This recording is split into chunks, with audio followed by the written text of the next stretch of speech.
Sheila, tá? É o tema do evangelismo da Bíblia e o movimento da palavra. São dois temas que vamos ter a continuação. Eu queria colocar o relógio aqui para não ultrapassar o limite do tempo, porque depois vem os irmãos da Coreia falar conosco. Amém. Mateus, né? Evangelismo da Bíblia, bem dos temas do final, tá? Aqui no índice está dizendo página 19, Mateus 4, 19, né? Isso aí, Mateus 4, 19. Então vamos começar. Vamos abrir a Bíblia em Mateus, capítulo 4.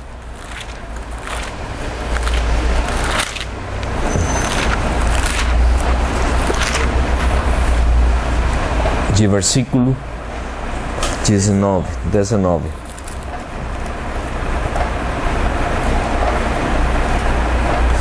Vamos a ler a partir do 18. Diz: caminhando junto ao mar da Galileia, viu dois irmãos, Simão, chamado Pedro, e André, que lançavam as redes ao mar, porque eram pescadores. E disse-lhes: vinde após mim, e eu vos farei pescadores de homens. Pescadores de homens. Nós somos chamados a sermos pescadores de homens. Eu coloquei 1 minuto ao invés de 1 hora, né? Desculpa aí. Nós somos chamados a sermos pescadores de homens. E nós queremos explicar um pouquinho agora o que é o evangelismo da Bíblia. Porque a gente pode fazer, e a gente tem feito evangelismo bíblico, mas o evangelismo da Bíblia é outra coisa, tá? O que é evangelismo da Bíblia e o que é evangelismo bíblico? Evangelismo bíblico é tudo aquilo que tem a ver com a Bíblia, tá?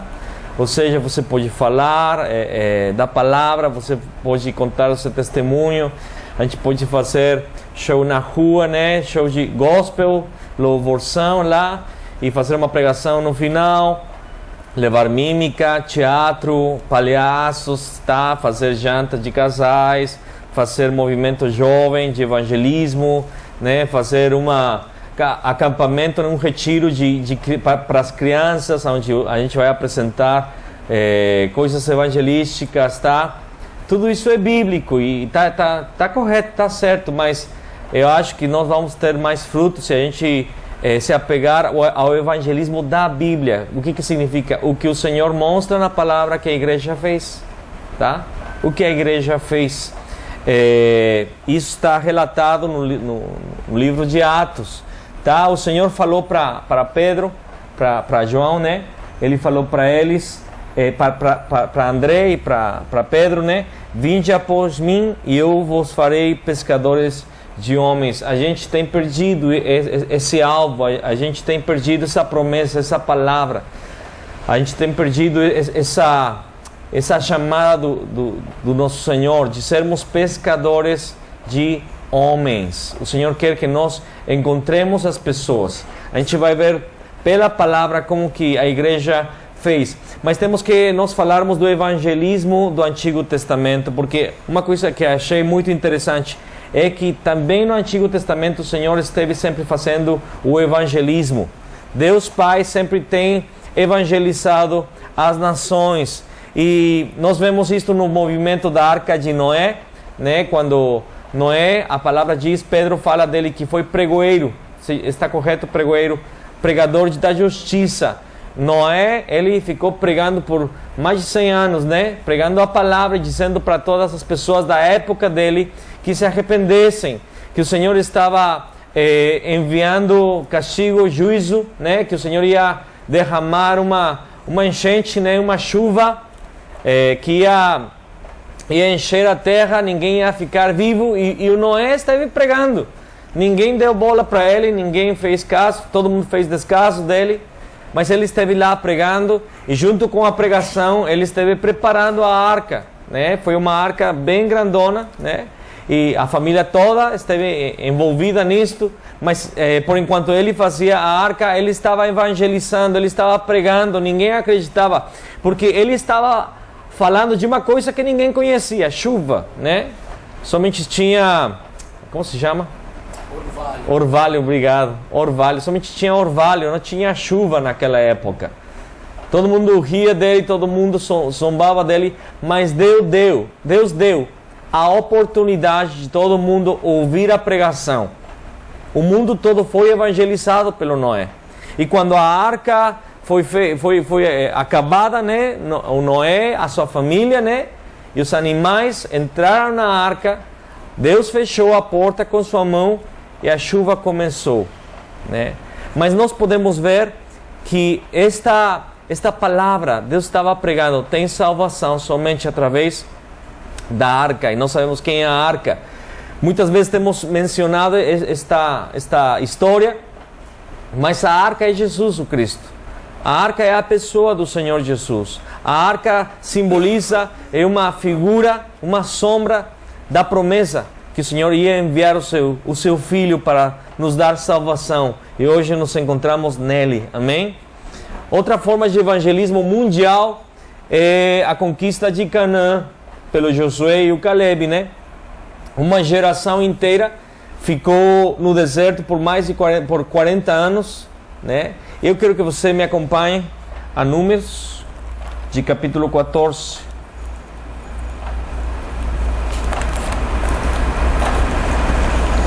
Números 14,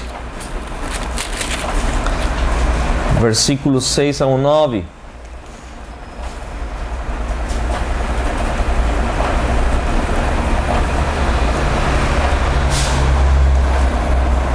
Amém.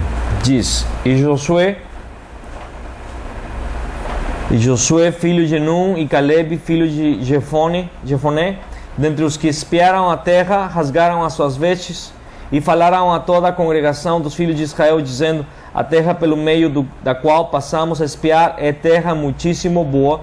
Se o Senhor se agradar de nós, então nos fará entrar nessa terra e nos la dará, terra que mana leite e mel. Então somente não sejais rebeldes contra o Senhor e não temais o povo dessa terra, porquanto como pão os podemos devorar. Retirou-se deles o seu amparo, e o Senhor é conosco. Não o temais. Apesar disso, toda a congregação disse que os apedrejassem. Porém, a glória do Senhor apareceu na tenda da congregação e a todos os filhos de Israel. Agora vamos para o versículo 14. Mas também o disseram aos moradores desta terra: ouviram que tu, ó Senhor, estás no meio deste povo, que face a face o Senhor lhes apareces, tua nuvem está sobre eles, e vais adiante deles numa coluna de nuvem de dia e numa coluna de fogo de noite.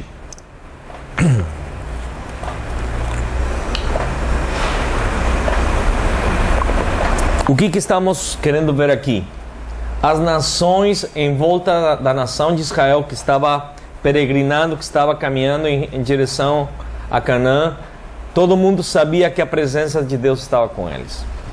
O fato do Senhor ter afogado o faraó e o seu exército foi um fato mundial, né? E os moradores da terra daquela época sabiam que Israel era o povo de Deus que possuía, que tinha a presença de Deus no meio deles, que aparecia numa nuvem e numa coluna de fogo durante a noite. E se passaram 40 anos, na verdade o povo, nesse momento, estavam para entrar na terra de Canaã, mas o povo foi incrédulo, né? E nós vamos ver em Hebreus que o problema foi a incredulidade. Vamos para Hebreus, capítulo 3. Uma das coisas que o Senhor abomina é a incredulidade. Incredulidade, sabe o que é incredulidade? Fé no diabo. Isso é incredulidade. Fé no diabo. Hebreus 3,15 diz: enquanto se diz hoje, se ouvirdes a sua voz, não endureçais o vosso coração, como foi na provocação, Ora, quais os que tendo ouvido se rebelaram? Não foram de fato todos os que saíram do Egito por intermédio de Moisés? E contra quem se indignou por 40 anos? Não foi contra os que pecaram, cujos cadáveres caíram no deserto? E contra quem jurou que não entrariam no seu descanso, senão contra os que foram desobedientes? Vemos, pois, que não puderam entrar por causa da incredulidade. O problema é a incredulidade. Por isso 2 Coríntios 4:4 diz: nos quais o Deus deste século cegou o entendimento dos incrédulos, para que não lhes resplandeça a luz da glória de Cristo, do Evangelho de Jesus Cristo, o qual é a imagem de Deus. Satanás opera na incredulidade. Mas vemos aqui que Deus estava evangelizando as nações através do povo de Israel. Ele tirou eles do Egito, levou pelo deserto, a presença de Deus esteve com eles, derrotaram Og, rei de Bazã, né, e outro rei. E quando estavam para entrar na terra de Israel, eles simplesmente não conseguiram entrar por causa da incredulidade. Porque eles achavam que o povo era maior, mais forte, e Deus castigou eles, né?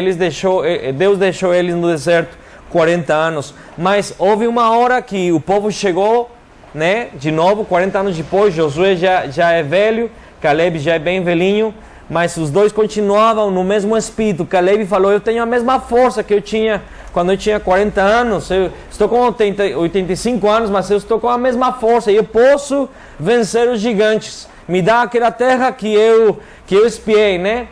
E a palavra nos dá a história de como foi a conquista de Jericó. Nós não vamos ler toda a história, está ali em Josué capítulo 6, né? Mas a gente vai ler o que falou Raabe em Josué capítulo 2.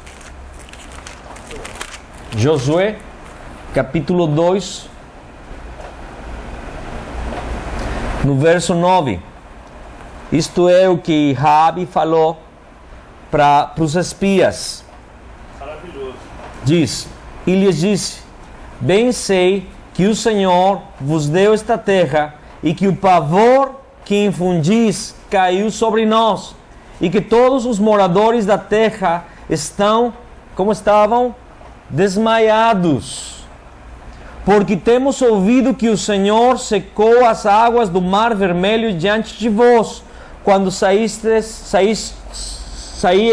do Egito. Isso tinha acontecido 40 anos atrás, e a notícia ainda era notícia do dia, né? E também o que fizestes aos dois reis dos amorreus, Seom e Og, que estavam além do Jordão, os quais destruístes. Ouvindo isto, desmaiou-nos o coração, e em ninguém mais há ânimo algum por causa da vossa presença, porque o Senhor vosso Deus é Deus em cima nos céus e embaixo na terra. Agora, pois, jurai-me, vos peço, pelo Senhor, que, assim como usei de misericórdia para convosco, também dela usareis para com a casa de meu pai, e que me dareis um sinal certo, de que conservareis a vida a meu pai e a minha mãe, como também aos meus irmãos e às minhas irmãs, com tudo o que tem, e de que livrareis a nossa vida da morte. Então, o que nós estamos vendo aqui? Primeiro, no evangelismo mundial, no tempo da Arca de Noé, né, Deus encontrou Noé e a família de Noé, pessoas piedosas, pessoas que eram tementes a Deus, e usou deles para trazer o Evangelho, para pregar o Evangelho e para trazer a salvação. Quando Deus olhou para o mundo, Ele levantou uma família também do Abraão. Essa família se chama Israel, 12 tribos, né? Uma nação inteira. Tirou do Egito, que é figura de Satanás, do diabo, né? Tirou eles de lá e levou para a terra de Canaã. O que é Canaã? É a terra onde o Messias vai vir. É o sinal, é o ponto, é a terra, é o ponto geográfico onde Deus decidiu que o Messias ia se aparecer, ia se manifestar, ia vir para a terra. Então Deus está levando um povo, mas este povo que está sendo levado do Egito para Canaã é um povo que guarda a aliança, que tem a palavra de Deus, que guarda aquela comunhão com Deus, e esse povo mantém uma presença de Deus sobre eles, e essa presença é manifesta, consegue se enxergar, todo mundo está observando a presença de Deus no povo de Israel. Quando eles chegam em Jericó, né, o primeiro que fazem os espias é encontrar uma digna. Encontraram uma pessoa. Quem foi? Raabe. Quem é Raabe? Mesmo que ela era prostituta, né? Foi uma mulher que teve uma fé de salvação. Ela entendeu que Israel e o Deus de Israel era a salvação. E que Deus estava com eles. E que eles iam arrasar. Eu fico admirado do que ela fala. Todo o povo desmaiou. Todo mundo está com pânico, terror de vocês, porque sabem o que Deus fez no Mar Vermelho. Eles sabem o que Deus tem feito com vocês no percurso do deserto. E eles sabem que o Senhor tem entregue a cidade para vocês, né? Eles encontraram a pessoa digna. E você observa na toma de Jericó, primeiramente eles se apegam à palavra de Deus. Deus falou para Josué: você vai dar uma volta por 6 dias, junto com a Arca da Aliança, os sacerdotes vão ter os chofares, né? Vão tocar os chofares por 6 dias. No final, no 7º dia, vão dar 7 voltas. O povo vai ficar calado, mas no final, na última volta, vão tocar as trombetas, os sacerdotes, e o povo vai gritar forte, vai bradar, né? E o que faz Israel? Se apega à palavra. Gente, era muito doido fazer essa parada. Era ilógico, não era racional, não era uma coisa correta, era de doido. Alguém poderia ter falado: José, você perdeu um parafuso, né? Você endoidou. Acho que o sol do deserto acabou com você. Você tem que mandar uma estratégia militar. Você tem que falar como nós podemos fazer. Não. Deus falou, simplesmente obedeçam uma indicação. Façam.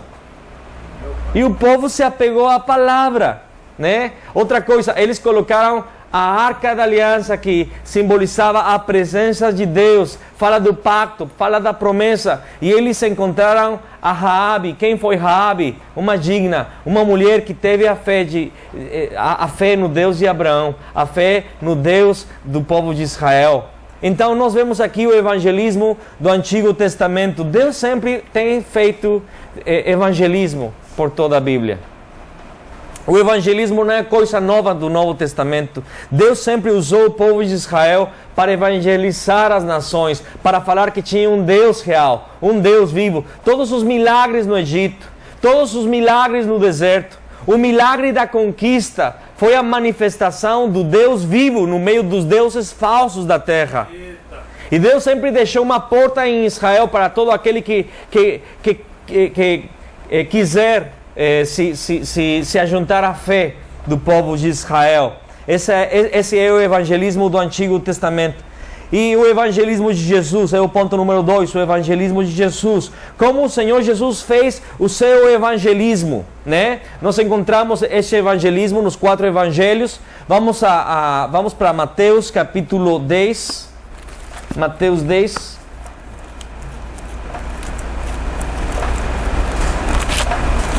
No versículo 1.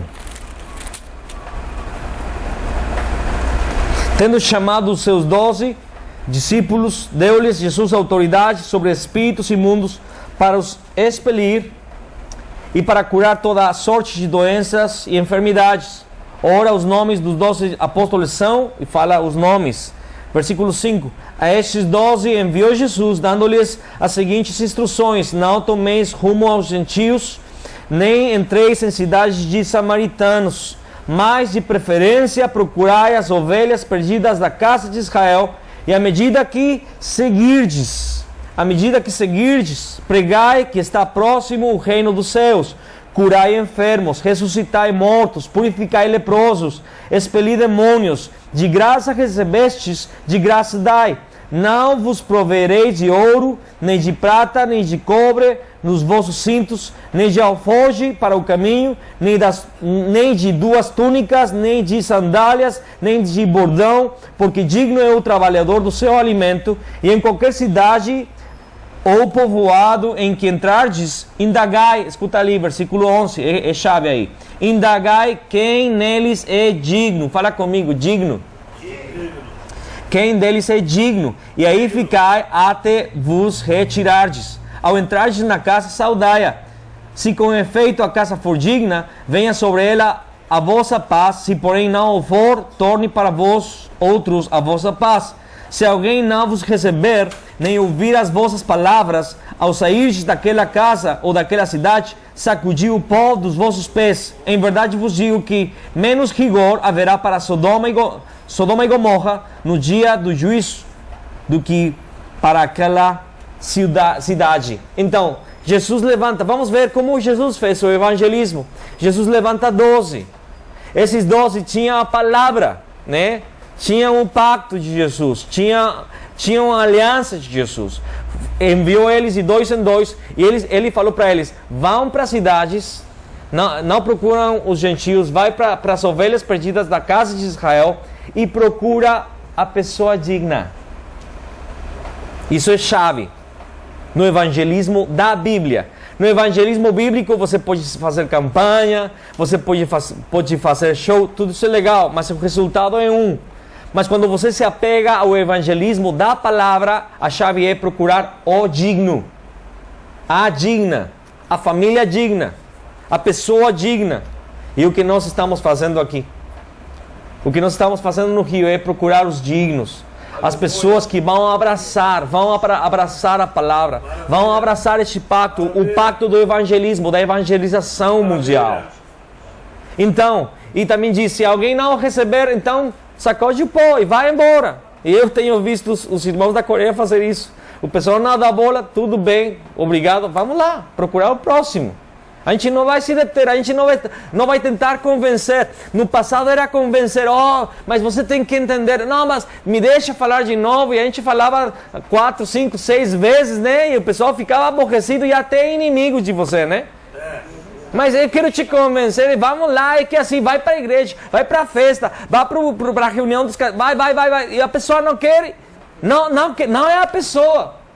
Mas Raabe era a pessoa. Não era a pessoa. Josué e Caleb eram as pessoas que acreditavam na palavra de Deus. E para eles que Deus vai dar grandes conquistas. Se esta igreja crer no evangelho da Bíblia, se esta igreja se apega ao pacto da evangelização mundial, Deus vai fazer grandes coisas com vocês. Em nome de Jesus. Porque não é um evangelismo de esforço humano. Não é pela força, não é pela violência, é pelo Espírito do Senhor. Zacarias capítulo 4, amém? Agora vamos para Lucas capítulo 10, por favor. Lucas 10.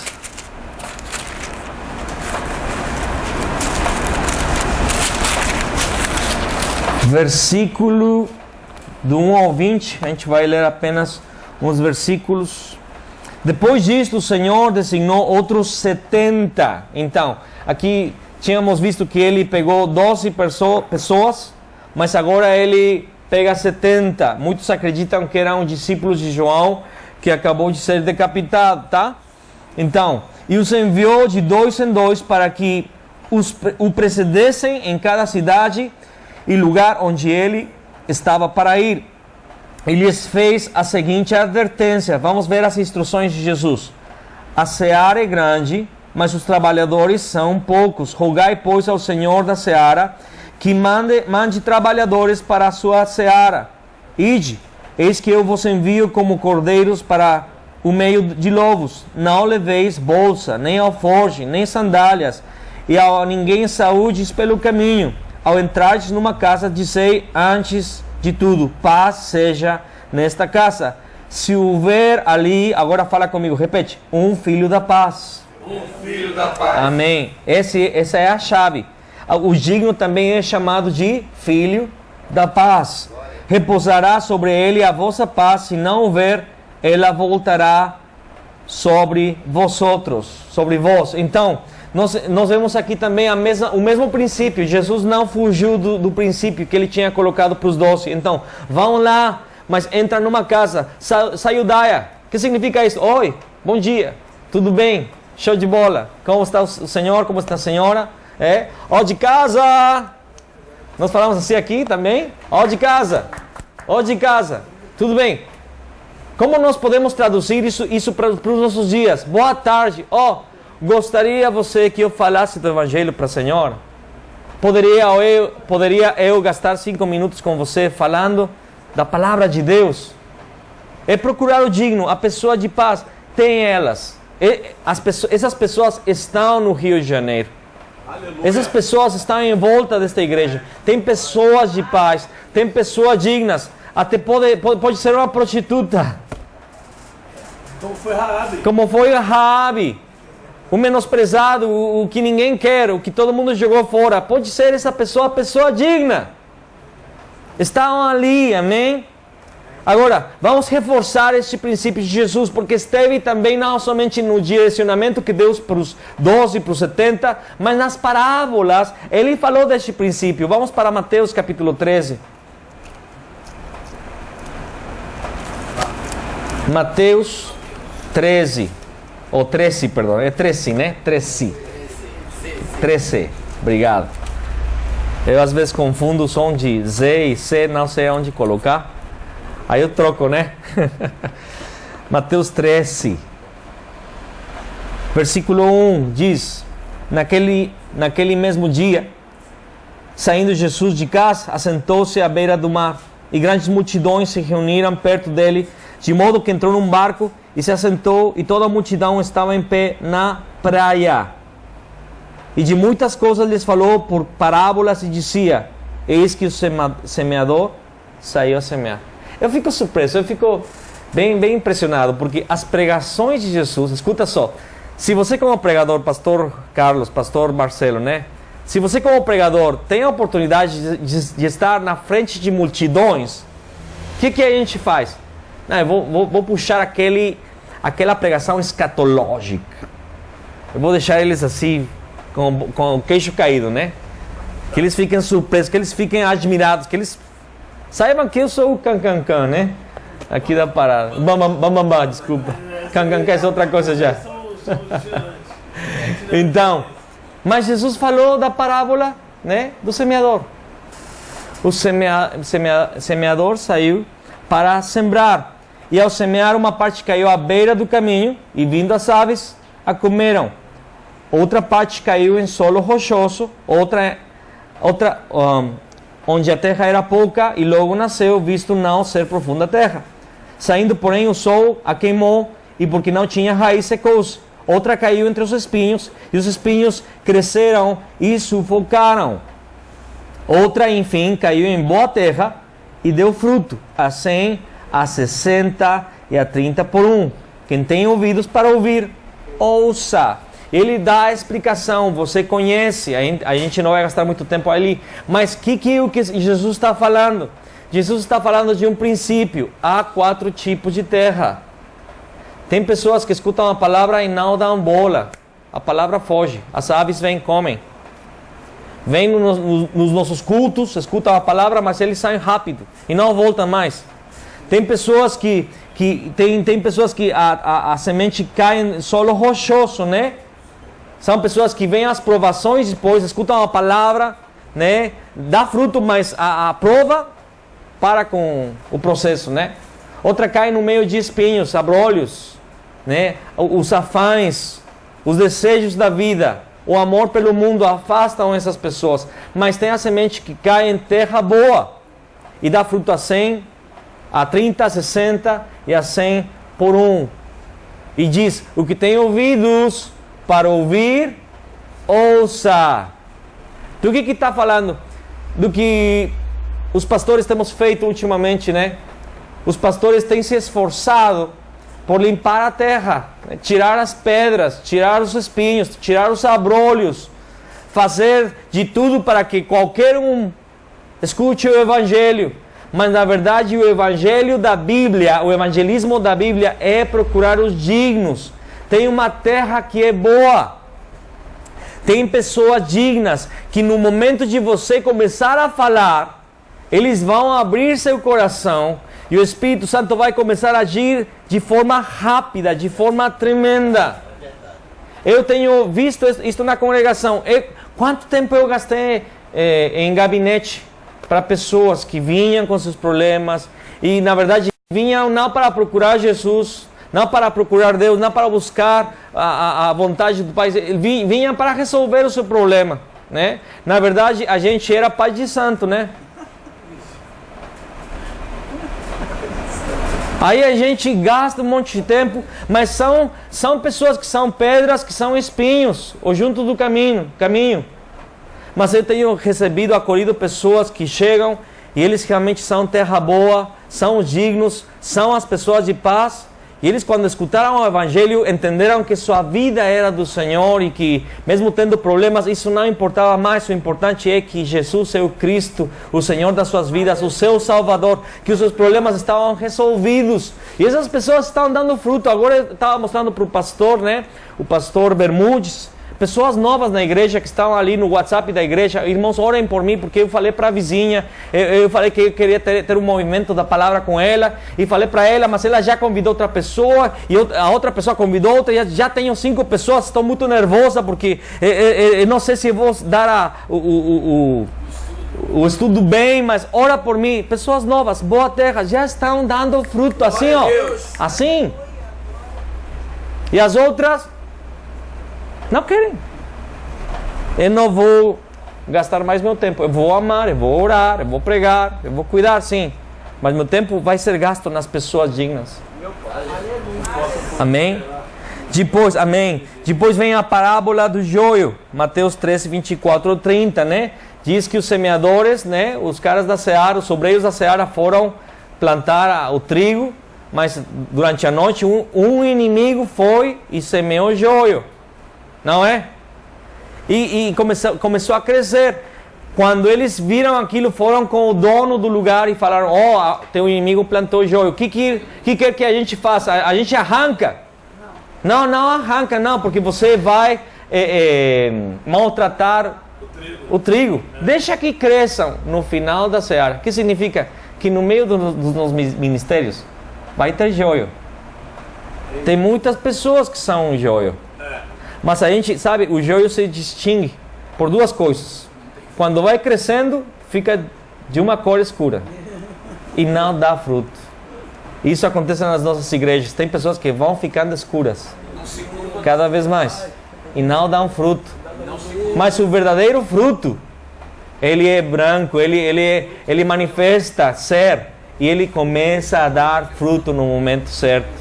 A gente tem que arrancar o joio no final, não no meio, amém? A gente não tem que se preocupar. O joio vai estar aí. Faz parte, né? Depois vem a parábola do grão de mostarda e o fermento. E o que está falando? Que o evangelho é como o grão de mostarda pequenininho. Você tem tido um grão de mostarda, é uma coisa bem insignificante, bem pequena. Mas fala que como o evangelho, quando chega na pessoa certa, começa a desenvolver os frutos, né? Chega a ser a maior árvore dos arraiais, a mostarda. E o fermento, um pouquinho de fermento faz que enche a massa toda, não é? Isso é o evangelho, assim é. Parábola do tesouro perdido, escondido e da pérola de grande valor está em Mateus 3, 44 e 46. E do que está falando esta parábola do tesouro escondido e da pérola? Diz a palavra que uma pessoa encontrou um tesouro, não diz o que, mas encontrou um tesouro numa extensão de terra. O que ele fez? Ele foi e vendeu tudo para comprar aquele terreno. No mesmo o caso da pérola, o cara encontrou uma pérola de grande valor e vendeu tudo para comprar a pérola. Do que está falando? Que nós, como obreiros e pastores, ao encontrarmos ao digno, ao encontrarmos ao homem ou mulher de paz, temos que dar todo para essa pessoa. Porque essa pessoa que vai dar os frutos do reino ao 30, ao 60 e ao 100. O joio você deixa lá, tá? Deixa ele lá. Mas você vai gastar tudo para adquirir a pérola, para adquirir o tesouro, amém? Depois vem a parábola da rede, Mateus 13, do 47 ao 48. E também ali explica de forma muito simples. O pescador joga a rede, pega os peixes e depois, quando tem os peixes, pega os bons e joga os ruins. Isso está falando de darmos o tempo para os dignos, de assimilar, de enxergar quem é digno dentre a multidão, no meio da seara. Agora, cuidado com esta linguagem. Eu estou falando esta linguagem no meio de liderança, de pastores. A gente não vai falar isto para o povão, né? Não queremos ferir corações, nem queremos que as pessoas pensem, eles vão ter preferitismo. Não. Mas no Espírito a gente tem que enxergar. A gente tem que dar aconselhamento para todos, a gente tem que dar tempo, oração para todos, o nosso amor, e permitir que o Senhor, porque o Senhor é quem sabe, né? Mas quando você consegue enxergar as características do trigo, da pérola, do tesouro, da boa terra, aí você pensa, aí eu vou gastar meu tempo, aí eu vou dar minha vida, aí eu vou estar, aí. Então, o segredo, a chave é encontrar o digno. Mateus 28, versículo 18 ao 20 diz: Ide, portanto, fazei discípulos a todas as nações, batizando-os em nome do Pai e do Filho e do Espírito Santo, ensinando-os a guardar todas as coisas que vos tenho ordenado. E eis que eu estou convosco todos os dias, até a consumação do século. Então, qual é a chave? Qual é o segredo? Então, é encontrarmos o digno, encontrarmos a pessoa da paz, gastar tudo que nós temos, né? Vender tudo para adquirir isso, essa pessoa, mas fazer discipulado. E qual o discipulado? O discipulado do Evangelho da Bíblia, que Jesus é o Cristo. Para isso que nós temos um material que se chama Movimento da Palavra. E estou passando agora para o tema Movimento da Palavra. Você pode depois estudar na apostila, como está descrito aí, está destrinchado o evangelismo da igreja primitiva ao longo do livro de Atos. Você pode depois estudar em casa, amém? Mas o que é o movimento da palavra? Então, você encontrou o digno, você encontrou a pessoa certa, você encontrou a pessoa da paz, e você vai fazer o que diz Atos 5:42. E todos os dias, no templo e de casa em casa, não cessavam de ensinar e de pregar Jesus o Cristo. Você vai gastar todo o seu tempo ensinando que Jesus é o Cristo. Mas, irmão, isso é um tema? Não, isso é toda a Bíblia, querido. Os 66 livros falam que Jesus é o Cristo. A gente não enxergava, mas agora você vai começar a enxergar. Eu te garanto. Isso aconteceu comigo. Eu escutei a mensagem. Depois, quando eu comecei a ler a Bíblia, pensei, puxa vida, aqui está o Cristo, aqui está o Cristo, aqui Jonas, aqui está o Cristo, Caleb, aqui está o Cristo, Davi, aqui está o Cristo. Cristo está por todo quanto é canto da palavra. E você vai dar discipulado, você vai assumir a responsabilidade dessa boa terra e você vai gastar o seu tempo discipulando, sem cessar. A palavra não cessavam de ensinar, que é discipulado, e de pregar, evangelismo. Porque você encontrou o digno, você fica discipulando, é ensino. Mas continua pregando, porque você continua procurando as boas terras que estão ali. Você continua procurando pérolas. Você continua procurando tesouros. Você continua procurando bons peixes. Amém? Mas você continua discipulando. São duas mãos. São dois lados do evangelismo. Amém? Discipular e seguir procurando por mais dignos, amém? E esse foi o evangelismo de Jerusalém no início, né? Atos capítulo 1, no versículo 4, Jesus falou, fica em Jerusalém. No versículo 8 diz, vocês vão receber o poder para ser as minhas testemunhas em Jerusalém, Judeia, Samaria e até os confins da terra. No versículo 11, os anjos, dois anjos, né? Falam, Jesus vai voltar. Assim como vocês viram ele ser assunto aos céus, ele vai voltar. Atos capítulo 1, 13 ao 14, narra como os discípulos e 120 pessoas permaneceram esperando a promessa. Atos capítulo 2, versículo 1 ao versículo 4, é relatado a manifestação do Espírito Santo, né? E do versículo 9 ao 11, 15 nações escutaram o Evangelho, né? Escutaram através das línguas o Evangelho, o louvor ao Senhor. E logo, em Atos capítulo 2, versículo 36, Pedro fez aquela pregação para declarar que Jesus era filho de Davi e que Davi tinha profetizado em relação a Jesus. E ele finda seu tema dizendo: saiba, pois, de forma... eu garanto, diz para Israel, que este Jesus, a quem vós crucificastes, Deus o fez Senhor e Cristo. E a galera se arrepende, né? E 3.000 pessoas aceitam o Evangelho. Isso é em Atos 2:36. Depois, em Atos 2, 41 ao 47, vemos que eles começam a discipular aquela galera.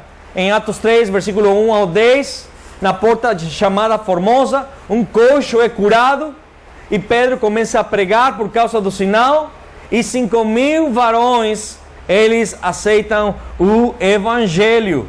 Em Atos 4:4 diz a palavra que eles são perseguidos pelos fariseus, eles são perseguidos pelos sacerdotes, mas eles continuam a pregar a palavra e eles aproveitam para pregar. Eu fico surpreso, eu fico chocado quando eu vejo que os discípulos, eu vejo isso em Atos 3 e 4, eles não somente aproveitavam as oportunidades para fazer evangelismo, eles procuravam as oportunidades, quer seja no meio da perseguição, quer seja no meio, na frente daqueles adversários, eles aproveitavam, eles pregavam para todo quanto é canto, eles jogavam a semente, porque a gente tem que jogar a semente para todo quanto é canto, né? Isso acontece ali em Atos capítulo 4, versículo 4. Em Atos 5, vemos a mentira de Ananias e Safira, né? Mas depois daquela mentira, o Espírito Santo manifesta o seu juízo, seu poder, e a igreja... Vamos lá para Atos 5. E a gente vai ler o último versículo.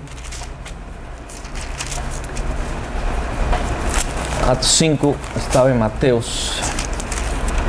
Diz... Versículo 11, e sobreveio grande temor a toda a igreja, e todos quantos ouviram a notícia destes acontecimentos, muitos sinais e prodígios eram feitos entre o povo pelas mãos dos apóstolos, e costumavam todos reunir-se de comum acordo no pórtico de Salomão. Mas dos restantes ninguém ousava ajuntar-se a eles, porém o povo lhes tributava grande admiração, e crescia mais e mais a multidão de crentes, tanto homens como mulheres, agregados ao Senhor. Estas passagens falam de muito milagre, muito sinal, muito prodígio, muita manifestação de poder, mas, olha, fica esperto, toda manifestação de poder era para evangelizar e manifestar que Jesus é o Cristo.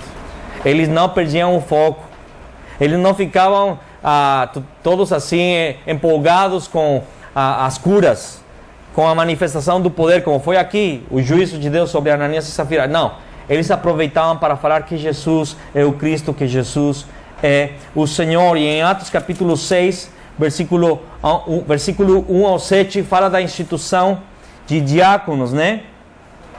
Mas eu quero olhar o versículo 2, diz: então os 12 convocaram a comunidade dos discípulos e disseram: não é razoável que nós abandonemos a palavra de Deus para servir as mesas. Do que está falando isso, irmãos? Olha aqui. Isso que acontece com todas as igrejas. De repente cresce muito o ministério e a gente começa a perder o foco nas coisinhas, nas picuinhas. Perfeito. Não podemos. Pastor Marcelo, você tem que cuidar da palavra. Qual palavra? Jesus é o Cristo. Você tem que encarregar outras pessoas para fazer coisas administrativas, mas você tem que ficar na oração, na palavra, no ministério da palavra, a revelação que Jesus é o Cristo. E você tem que ficar procurando levar esta palavra para outros líderes, outros pastores, atingir o Rio de Janeiro e a nação, e depois vamos para as nações. E depois logo. Sim. Amém? Sim. O Pedro e os apóstolos não perderam o alvo, o foco. Ei, vamos cuidar da palavra e da oração. Eles estavam pregando que Jesus era o Cristo, não iam se desviar. Amém? A gente tem que ver o zelo da igreja primitiva. Porque a igreja primitiva é o nosso modelo. É o modelo não dos homens, do Espírito. Amém? Pedro, João, todos os apóstolos continuaram com o modelo que Jesus tinha ensinado, né? Procurar o digno. E a gente vê isso no capítulo 5, versículo 42 de Mateus, diz todos os dias, porque ali está ponto número 2, evangelismo de Jerusalém. Todos os dias. Então, isto não é uma coisa de um dia, tá? Vamos lançar o movimento da palavra aqui, depois da vinda dos coreanos. Então, quinta-feira vai ser o dia do movimento da palavra. Não cometamos esse erro. Eu já fiz na igreja, eu falei para o pessoal, irmãos, qualquer dia, qualquer hora, qualquer lugar. Vamos lá. Pode ser quinta, meio-dia, pode ser quarta, às 11 da noite, pode ser domingo, depois da reunião no parque, na praça, né? Vamos fazer todos os dias, no templo e de casa em casa, ou seja, não fica sujeito ao prédio da congregação. Olha ali, não fica sujeito ao prédio da congregação, porque às vezes como pastores queremos ter o povo aqui. Eu respeito toda forma, né, toda estratégia que vocês tenham, eu respeito, mas eu quero falar o que funciona, tá? No templo, sim, no templo. Temos que levar o movimento no templo, sim, mas pelas casas. Não cessavam de pregar Jesus o Cristo. Tem um tema só, Jesus o Cristo. Não queira falar de outras coisas, fala de Jesus o Cristo. Para isso existe outro tempo de discipulado, né? Escola dominical e outras coisas legais. Eu acho legal, eu faço, né? Eu pego um dia durante a semana para dar escatologia e outras coisas, outros temas, doutrina, né? Mas o tema central é Jesus o Cristo. Ensinavam e pregavam, eu já falei, discipulado e evangelismo. Não cessavam, não paravam. Foi uma coisa contínua, pastor, líderes. Tem que ser algo que as pessoas observem na liderança. Quando eu comecei a fazer isto, quando eu escutei os coreanos em março do ano passado, eu falei, Jesus, eu não vou enviar ninguém, eu não vou mandar ninguém até que eu tenha um discípulo fora da igreja. Aí eu fui, catei um guri de 16 anos, que não sabia de nada. Peguei ele e comecei a dar um movimento da palavra para ele. E ele tem crescido no Senhor. Quando eu tive meu primeiro discípulo, eu falei para a igreja, é assim que se faz. Vamos lá. E o meu exemplo tem arrastado a igreja toda a fazer isso, amém? Maravilha. Que o movimento da palavra? O que é o movimento da palavra? Não é um estudo somente. Não é um estudo somente. O que é um estudo? Um estudo tem 15 capítulos, tem 15 itens, quesitos, né? Numa hora você fala de uma coisa e outra coisa depois. Na quarta semana você já avançou. E se alguém chegar no estudo bíblico na quinta semana, já perdeu toda a base e não está entendendo nada. Por exemplo, escatologia.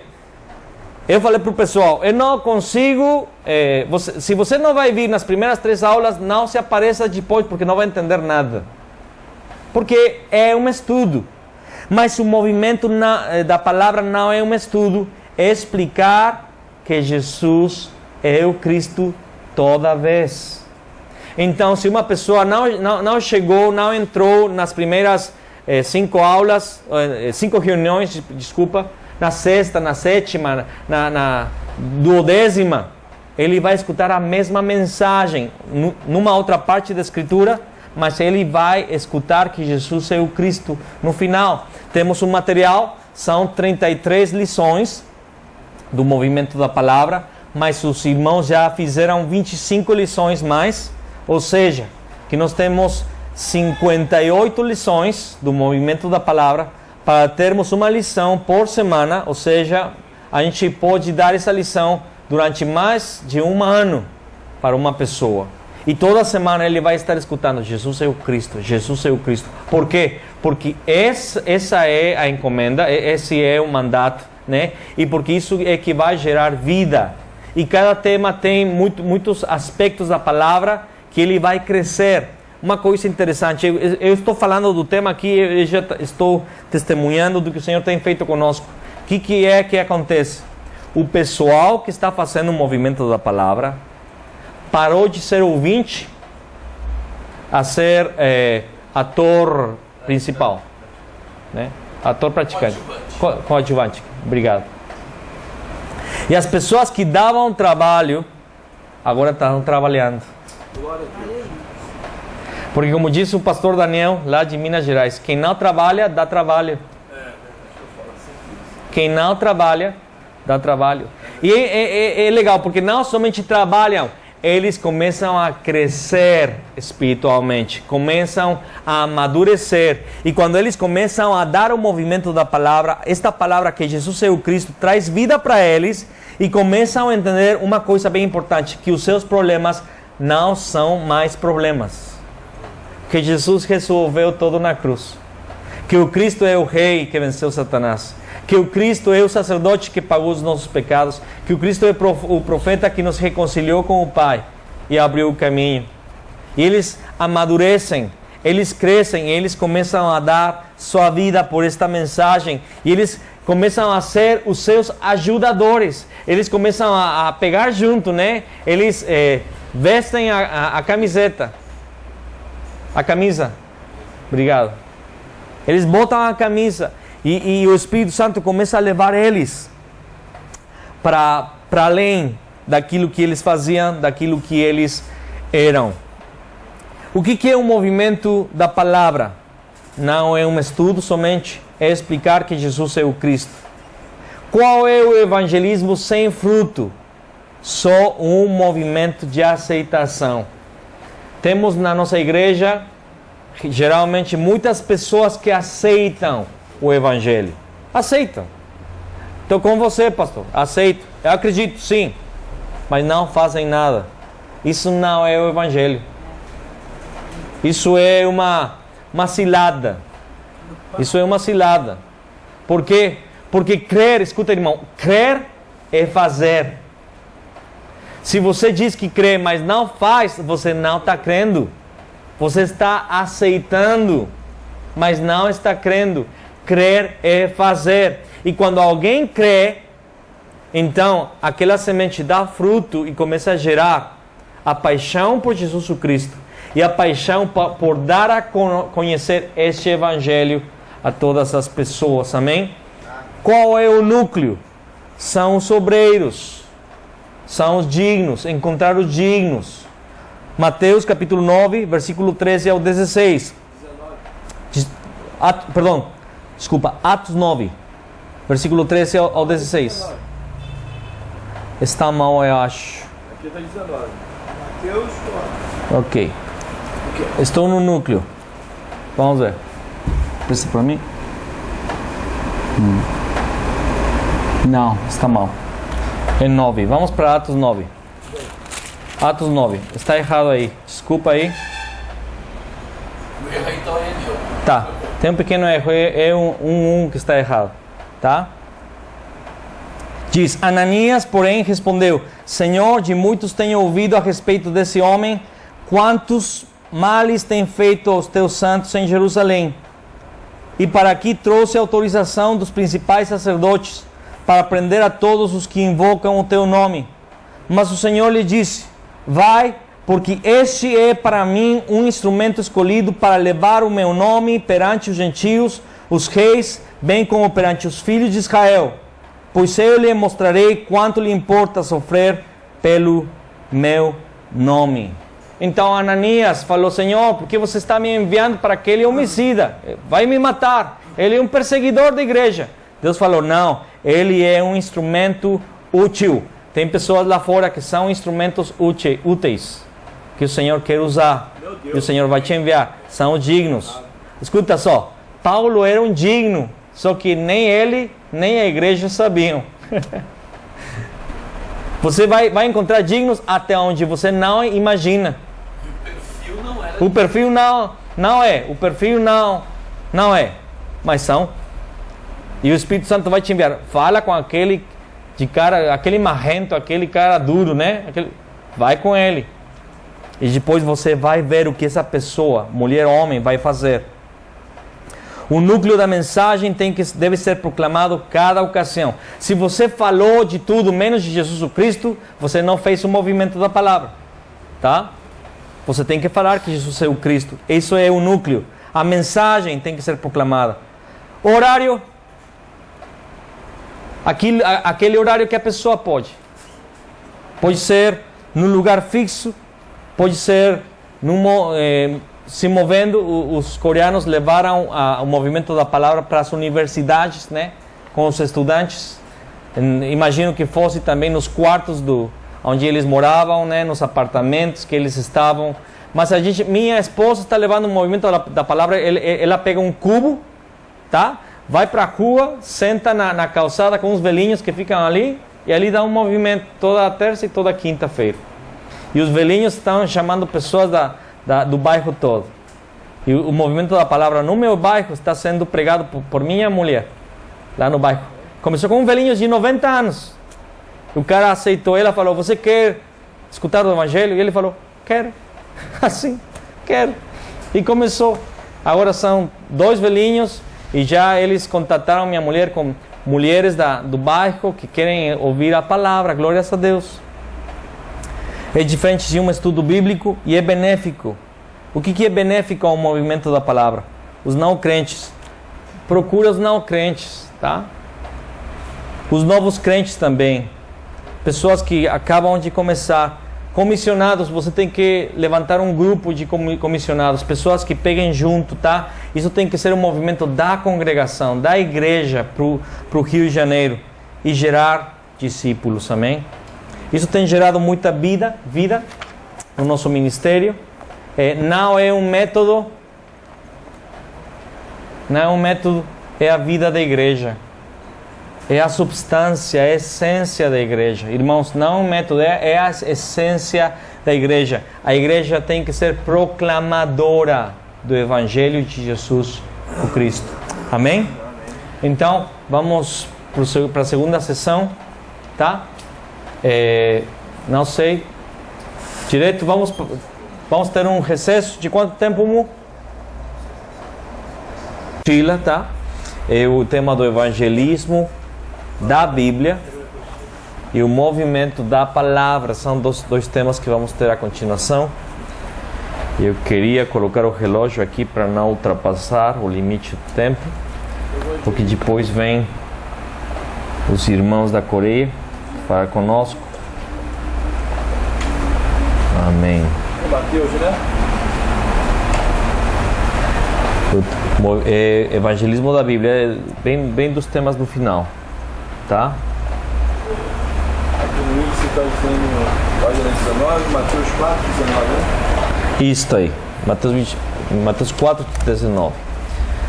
Então vamos começar. Vamos abrir a Bíblia em Mateus, capítulo 4.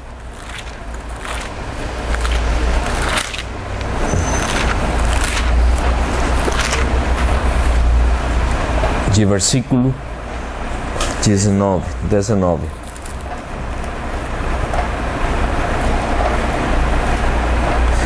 Vamos a ler a partir do 18. Diz: caminhando junto ao mar da Galileia, viu 2 irmãos, Simão, chamado Pedro, e André, que lançavam as redes ao mar, porque eram pescadores. E disse-lhes: vinde após mim, e eu vos farei pescadores de homens. Pescadores de homens. Nós somos chamados a sermos pescadores de homens. Eu coloquei 1 minuto ao invés de 1 hora, né? Desculpa aí. Nós somos chamados a sermos pescadores de homens. E nós queremos explicar um pouquinho agora o que é o evangelismo da Bíblia, porque a gente pode fazer, e a gente tem feito evangelismo bíblico, mas o evangelismo da Bíblia é outra coisa, tá? O que é evangelismo da Bíblia e o que é evangelismo bíblico? Evangelismo bíblico é tudo aquilo que tem a ver com a Bíblia, tá?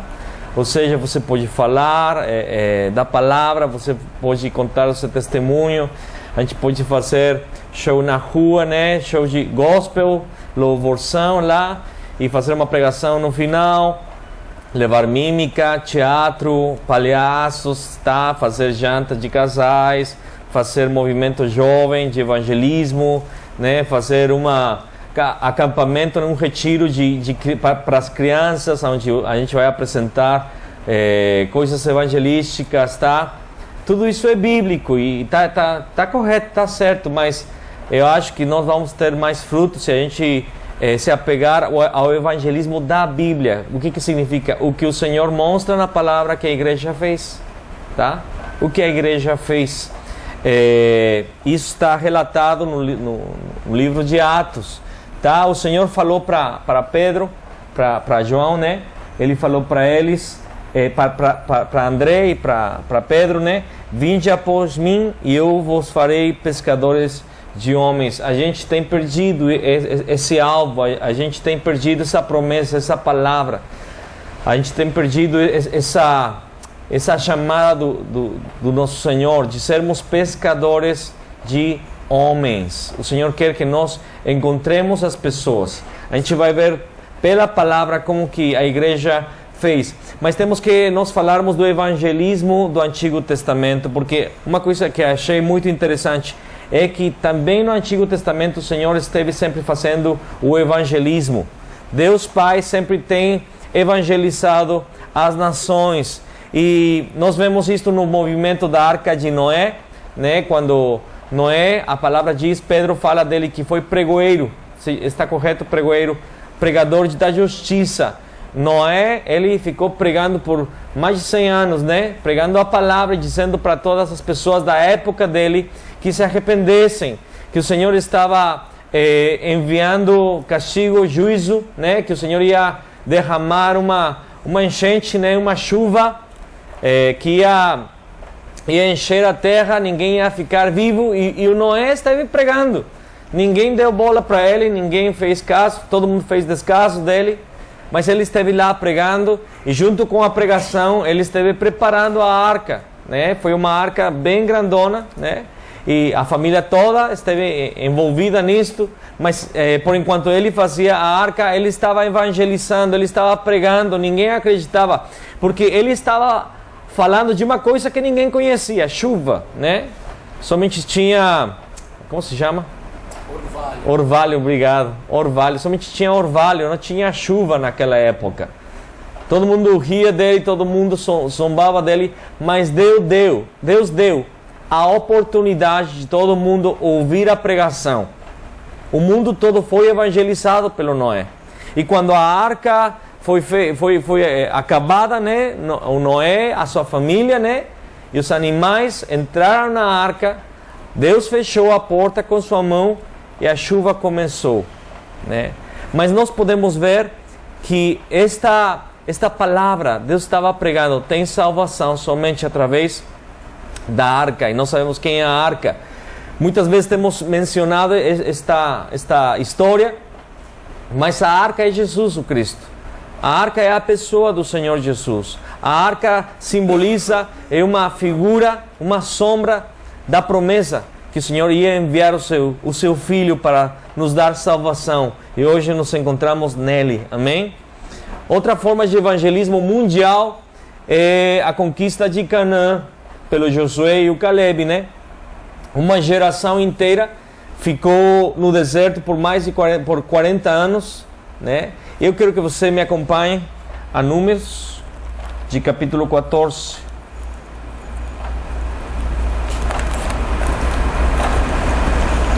Números 14, versículos 6 ao 9.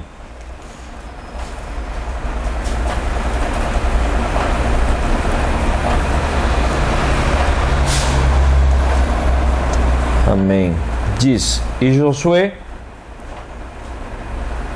E Josué, filho de Nun, e Caleb, filho de Jefoné, dentre os que espiaram a terra, rasgaram as suas vestes e falaram a toda a congregação dos filhos de Israel, dizendo: a terra pelo meio da qual passamos a espiar é terra muitíssimo boa.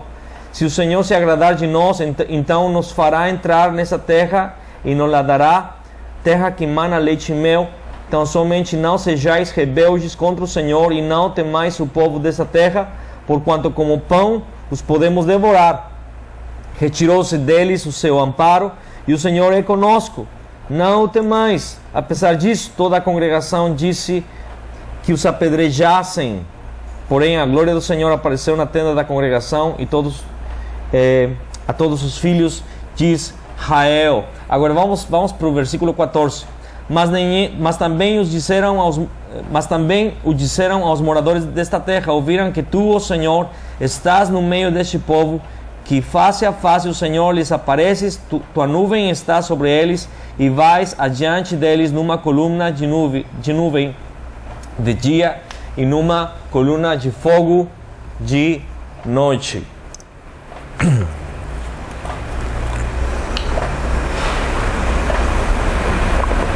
O que estamos querendo ver aqui?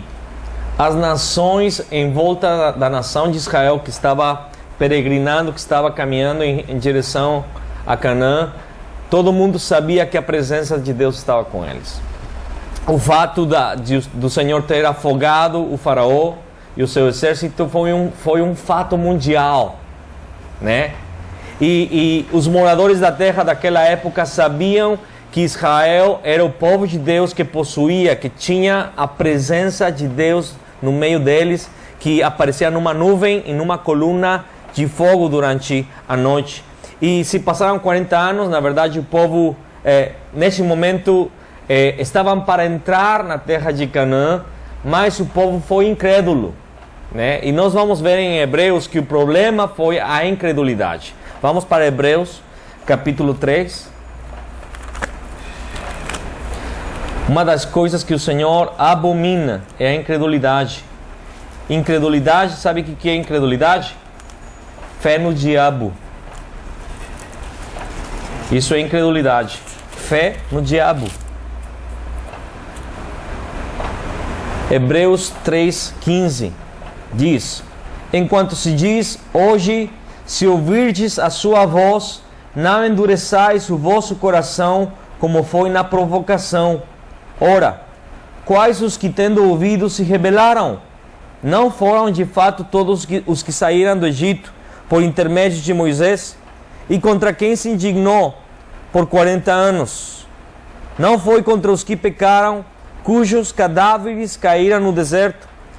E contra quem jurou que não entrariam no seu descanso, senão contra os que foram desobedientes? Vemos, pois, que não puderam entrar por causa da incredulidade. O problema é a incredulidade. Por isso 2 Coríntios 4,4 diz: nos quais o Deus deste século cegou o entendimento dos incrédulos, para que não lhes resplandeça a luz da glória de Cristo, do Evangelho de Jesus Cristo, o qual é a imagem de Deus. Satanás opera na incredulidade. Mas vemos aqui que Deus estava evangelizando as nações através do povo de Israel.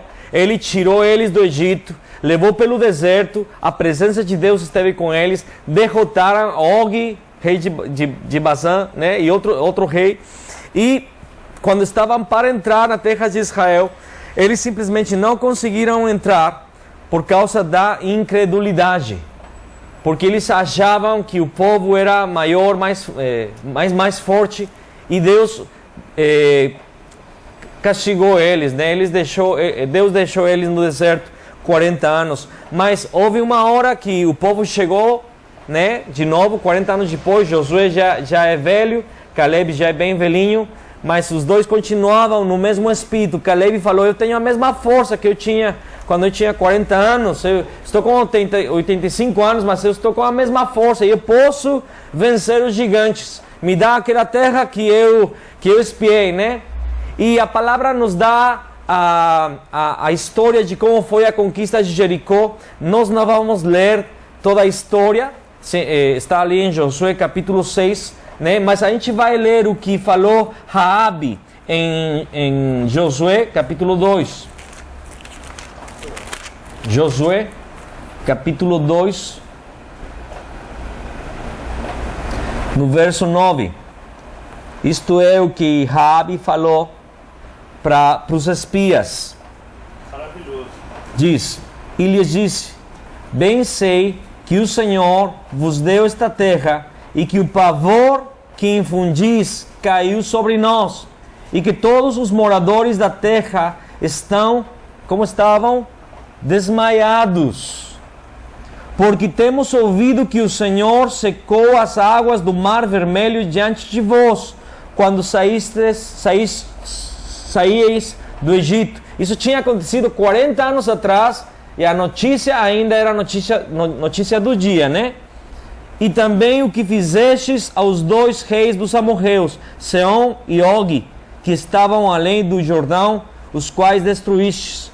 Ouvindo isto, desmaiou-nos o coração, e em ninguém mais há ânimo algum por causa da vossa presença, porque o Senhor vosso Deus é Deus em cima, nos céus, e embaixo na terra. Agora, pois, jurai-me, vos peço, pelo Senhor, que, assim como usei de misericórdia para convosco, também dela usareis para com a casa de meu pai, e que me dareis um sinal certo, de que conservareis a vida a meu pai e a minha mãe, como também aos meus irmãos e às minhas irmãs, com tudo o que tem, e de que livrareis a nossa vida da morte.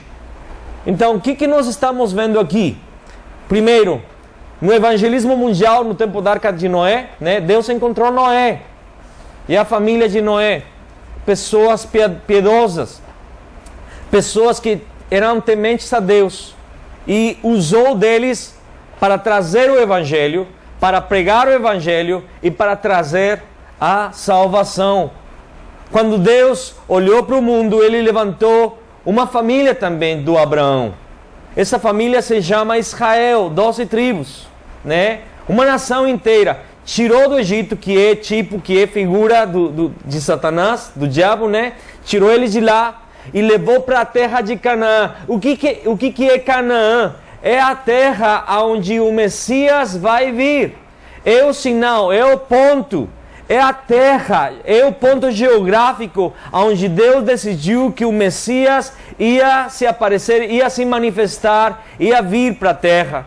Então Deus está levando um povo, mas este povo que está sendo levado do Egito para Canaã é um povo que guarda a aliança, que tem a palavra de Deus, que guarda aquela comunhão com Deus, e esse povo mantém uma presença de Deus sobre eles, e essa presença é manifesta, consegue se enxergar. Todo mundo está observando a presença de Deus no povo de Israel. Quando eles chegam em Jericó, né, o primeiro que fazem os espias é encontrar uma digna.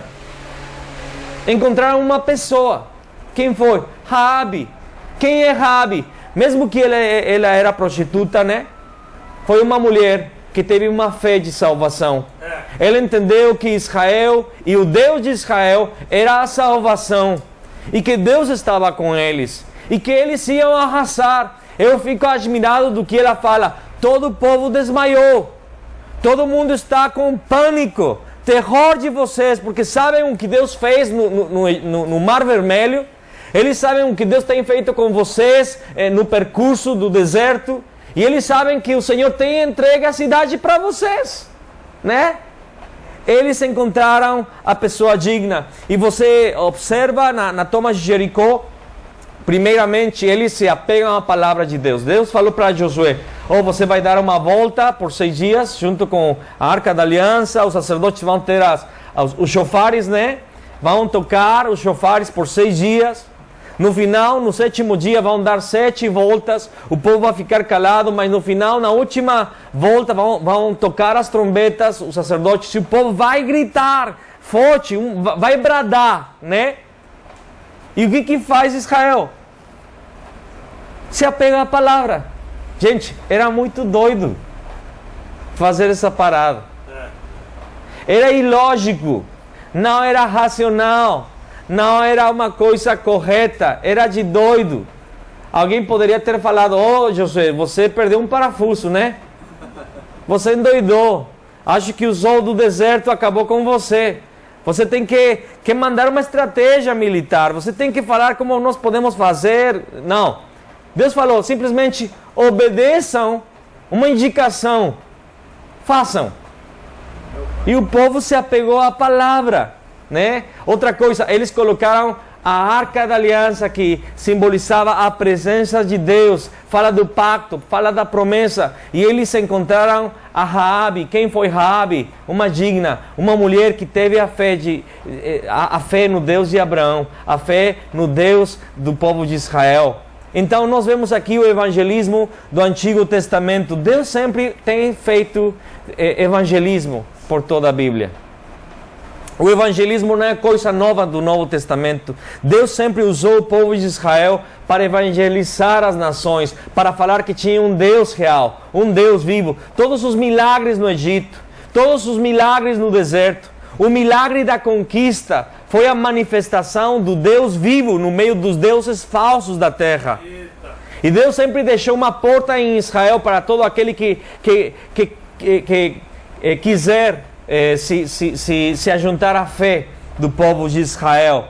Esse é o evangelismo do Antigo Testamento. E o evangelismo de Jesus é o ponto número 2, o evangelismo de Jesus. Como o Senhor Jesus fez o seu evangelismo, né? Nós encontramos esse evangelismo nos 4 evangelhos. Vamos para Mateus capítulo 10. Mateus 10.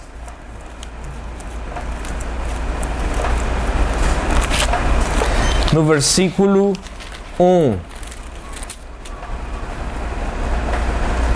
Tendo chamado os seus 12 discípulos, deu-lhes Jesus autoridade sobre espíritos imundos para os expelir e para curar toda a sorte de doenças e enfermidades. Ora, os nomes dos 12 apóstolos são, e fala os nomes. Versículo 5. A estes 12 enviou Jesus, dando-lhes as seguintes instruções: não tomeis rumo aos gentios, nem entreis em cidades de samaritanos, mas de preferência procurai as ovelhas perdidas da casa de Israel, e à medida que seguirdes, pregai que está próximo o reino dos céus, curai enfermos, ressuscitai mortos, purificai leprosos, expeli demônios, de graça recebestes, de graça dai. Não vos provereis de ouro, nem de prata, nem de cobre nos vossos cintos, nem de alforje para o caminho, nem de 2 túnicas, nem de sandálias, nem de bordão, porque digno é o trabalhador do seu alimento. E em qualquer cidade ou povoado em que entrardes, indagai, escuta ali, versículo 11, é chave aí. Indagai quem neles é digno. Fala comigo, digno.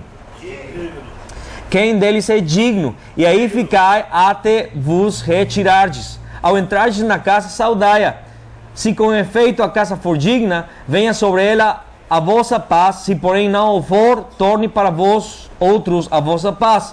Se alguém não vos receber, nem ouvir as vossas palavras, ao sairdes daquela casa ou daquela cidade, sacudi o pó dos vossos pés. Em verdade vos digo que menos rigor haverá para Sodoma e Gomorra no dia do juízo do que para aquela cidade. Então, Jesus levanta, vamos ver como Jesus fez o evangelismo.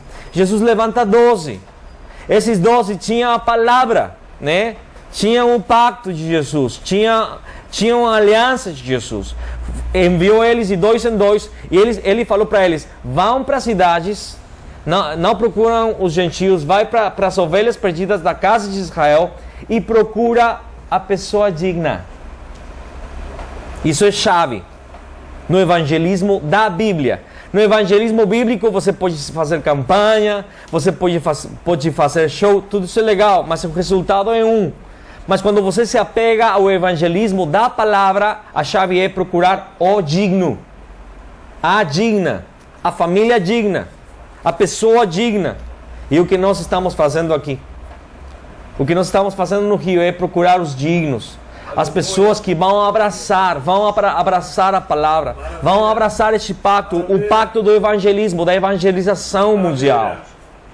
Então, e também diz, se alguém não receber, então sacode o pó e vai embora. E eu tenho visto os irmãos da Coreia fazer isso. O pessoal não dá bola, tudo bem, obrigado, vamos lá, procurar o próximo. A gente não vai se deter, a gente não vai tentar convencer. No passado era convencer, mas você tem que entender. Não, mas me deixa falar de novo. E a gente falava 4, 5, 6 vezes, né? E o pessoal ficava aborrecido e até inimigo de você, né? Mas eu quero te convencer, vamos lá, é que assim, vai para a igreja, vai para a festa, vai para a reunião dos caras, vai. E a pessoa não quer, não é a pessoa. Mas Raabe era a pessoa. Não era a pessoa. Josué e Caleb eram as pessoas que acreditavam na palavra de Deus. E para eles que Deus vai dar grandes conquistas. Se esta igreja crer no evangelho da Bíblia, se esta igreja se apega ao pacto da evangelização mundial, Deus vai fazer grandes coisas com vocês. Em nome de Jesus.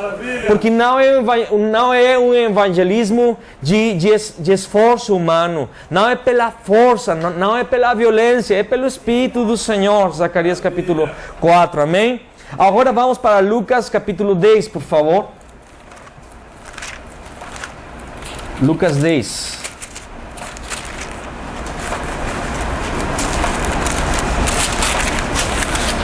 Versículo do 1 ao 20, a gente vai ler apenas uns versículos.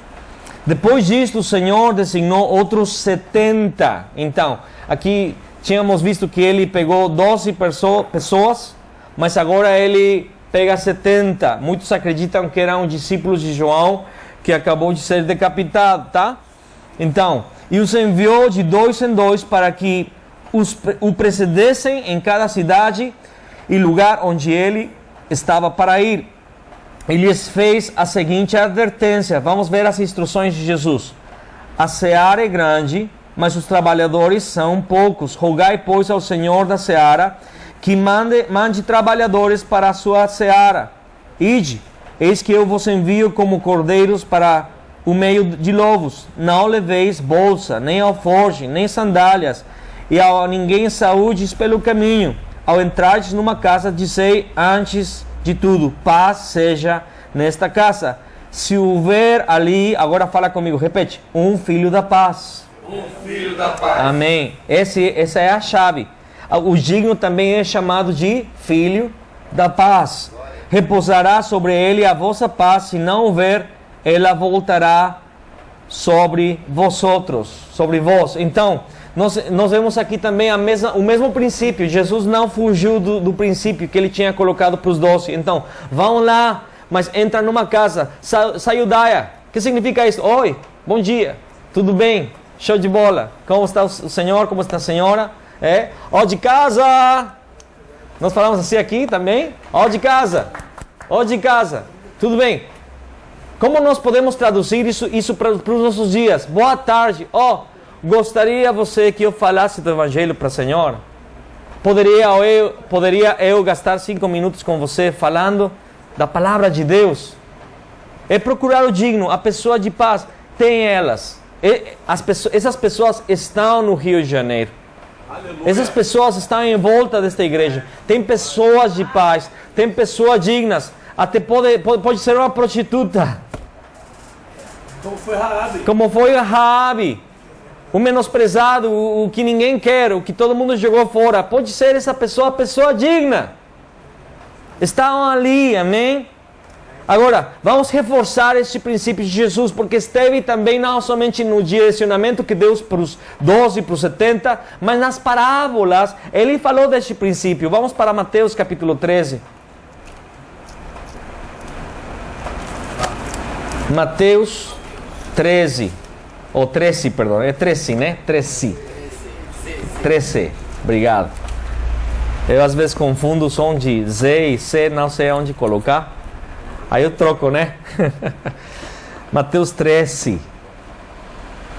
Versículo 1 diz: Naquele mesmo dia, saindo Jesus de casa, assentou-se à beira do mar, e grandes multidões se reuniram perto dele, de modo que entrou num barco e se assentou, e toda a multidão estava em pé na praia. E de muitas coisas lhes falou por parábolas e dizia: eis que o semeador saiu a semear. Eu fico surpreso, eu fico bem impressionado, porque as pregações de Jesus, escuta só, se você como pregador, pastor Carlos, pastor Marcelo, né? Se você como pregador tem a oportunidade de estar na frente de multidões, o que a gente faz? Não, eu vou puxar aquela pregação escatológica. Eu vou deixar eles assim, com o queixo caído, né? Que eles fiquem surpresos, que eles fiquem admirados, que eles saibam que eu sou o cancancan, né?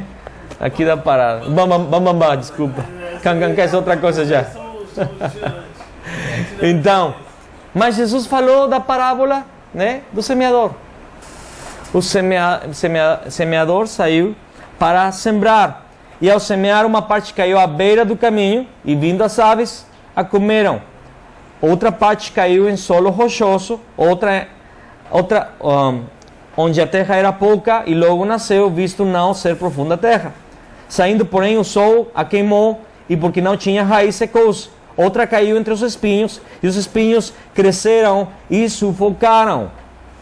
Outra, enfim, caiu em boa terra, e deu fruto, a 100, a 60 e a 30 por um. Quem tem ouvidos para ouvir, ouça. Ele dá a explicação, você conhece, a gente não vai gastar muito tempo ali, mas o que Jesus está falando? Jesus está falando de um princípio. Há 4 tipos de terra. Tem pessoas que escutam a palavra e não dão bola. A palavra foge, as aves vêm e comem. Vêm nos nossos cultos, escutam a palavra, mas eles saem rápido e não voltam mais. Tem pessoas que a semente cai em solo rochoso, né? São pessoas que vêm às provações e depois escutam a palavra, né? Dá fruto, mas a prova para com o processo, né? Outra cai no meio de espinhos, abrolhos, né? Os afãs, os desejos da vida, o amor pelo mundo afastam essas pessoas. Mas tem a semente que cai em terra boa e dá fruto a 100, a 30, a 60 e a 100 por um. E diz: o que tem ouvidos para ouvir, ouça. Do que está falando? Do que os pastores temos feito ultimamente, né? Os pastores têm se esforçado por limpar a terra, né? Tirar as pedras, tirar os espinhos, tirar os abrolhos, fazer de tudo para que qualquer um escute o Evangelho. Mas na verdade o Evangelho da Bíblia, o evangelismo da Bíblia é procurar os dignos. Tem uma terra que é boa. Tem pessoas dignas que no momento de você começar a falar, eles vão abrir seu coração e o Espírito Santo vai começar a agir de forma rápida, de forma tremenda. Eu tenho visto isso na congregação. Quanto tempo eu gastei em gabinete para pessoas que vinham com seus problemas e na verdade vinham não para procurar Jesus, não para procurar Deus, não para buscar a vontade do Pai, vinham para resolver o seu problema, né? Na verdade, a gente era pai de santo, né? Aí a gente gasta um monte de tempo, mas são pessoas que são pedras, que são espinhos, ou junto do caminho. Mas eu tenho recebido, acolhido pessoas que chegam e eles realmente são terra boa, são os dignos, são as pessoas de paz. E eles, quando escutaram o Evangelho, entenderam que sua vida era do Senhor e que, mesmo tendo problemas, isso não importava mais. O importante é que Jesus é o Cristo, o Senhor das suas vidas, o seu Salvador, que os seus problemas estavam resolvidos. E essas pessoas estão dando fruto. Agora eu estava mostrando para o pastor, né? O pastor Bermudes. Pessoas novas na igreja que estão ali no WhatsApp da igreja: irmãos, orem por mim, porque eu falei para a vizinha, eu falei que eu queria ter um movimento da palavra com ela, e falei para ela, mas ela já convidou outra pessoa, e a outra pessoa convidou outra, e já tenho 5 pessoas, estou muito nervosa, porque eu não sei se vou dar o estudo bem, mas ora por mim. Pessoas novas, boa terra, já estão dando fruto, assim, ó, assim. E as outras não querem. Eu não vou gastar mais meu tempo. Eu vou amar, eu vou orar, eu vou pregar, eu vou cuidar, sim. Mas meu tempo vai ser gasto nas pessoas dignas. Meu pai. Amém? Depois, amém. Depois vem a parábola do joio, Mateus 13, 24 ou 30, né? Diz que os semeadores, né? Os caras da seara, os obreiros da seara foram plantar o trigo, mas durante a noite um inimigo foi e semeou o joio, não é? E começou a crescer. Quando eles viram aquilo, foram com o dono do lugar e falaram: teu inimigo plantou joio. O que quer que a gente faça? A gente arranca? Não arranca, não, porque você vai maltratar o trigo. Deixa que cresçam no final da seara. O que significa? Que no meio dos ministérios vai ter joio. Tem muitas pessoas que são um joio. Mas a gente sabe, o joio se distingue por duas coisas. Quando vai crescendo, fica de uma cor escura e não dá fruto. Isso acontece nas nossas igrejas. Tem pessoas que vão ficando escuras cada vez mais e não dão fruto. Mas o verdadeiro fruto, ele é branco, ele manifesta ser e ele começa a dar fruto no momento certo. A gente tem que arrancar o joio no final, não no meio, amém? A gente não tem que se preocupar. O joio vai estar aí. Faz parte, né? Depois vem a parábola do grão de mostarda e o fermento. E o que está falando? Que o evangelho é como o grão de mostarda pequenininho.